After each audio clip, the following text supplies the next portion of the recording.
What is the boundary layer in F1 car aerodynamics? Imagine racing at over 200 miles per hour and feeling the air around you. That invisible layer of air right next to the car is what we call the boundary layer. It's a super thin sheet of air that forms right on the surface of the car as it speeds through the air. Now, this layer isn't just sitting still. The air right next to the car's surface is actually moving very slowly because of something called viscosity, which is like the stickiness of the air. The air molecules cling to the surface, so at the very surface, the air isn't moving at all. But just a tiny bit away from the surface, the air starts to move faster, gradually reaching the speed of the free-flowing air around the car. This change from 0 to full speed creates a velocity gradient, and that's what makes the boundary layer important. In F1 racing, managing this boundary layer is a big deal. It directly impacts how much drag the car experiences and how well it generates downforce, which helps it stick to the track.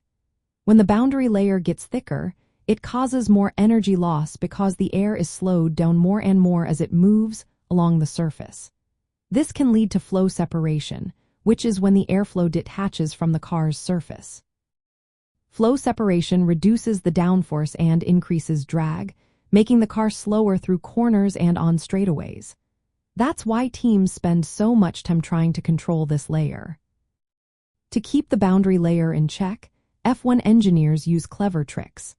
They add vortex generators, which are tiny fins that energize the boundary layer by bringing high-energy air into it. This helps keep the airflow attached to the surface longer, improving grip and reducing drag.